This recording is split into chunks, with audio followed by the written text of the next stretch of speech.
मित्रांनो, वडापाव असो वा समोसा पाव, आपल्या लोकांचा तो जीव की प्राण. अगदी कुठेही आणि कधीही गरमागरम मिळणारा हा वडापाव आलाय आता आपल्या बेलापूरमध्ये. इंदूस वडापाव जंक्शन मध्ये वडापावचे आणि समोसा पावचे चाहते सकाळपासून रात्रीपर्यंत गर्दी करतात. कारण इथे फक्त वडापाव नाही तर त्याचे 15 ते 20 प्रकार सुद्धा मिळतात. इंदूताईंच्या ह्या वडापावची बऱ्याच वृत्तमानपत्रांनी दखल सुद्धा घेतली आहे बरं का. मग काय, यांच्या या चीज पेरी पेरी वडापाव, चीज समोसा पाव, बटर तवा वडापाव आणि स्पेशल मिनी समोस्यावर मी ताव मारला. या मिनी समोस्याची किंमत फक्त 5 रुपये होती. 5 रुपयाला 4 मिनी समोसे मिळतात आणि चव म्हणाल तर तुमचे डोळे बंद आणि भुवया उंच होईल अशी होती.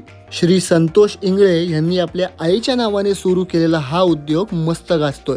आता ते माझ्या तोंडाला लागलेलं बघू नका, खाताना असं होतच. वडापावच्या गाडीपासून ते डायरेक्ट एका सक्सेसफुल ब्रँड पर्यंतचा मराठी माणसाचा हा प्रवास खूप काही शिकवून जातो.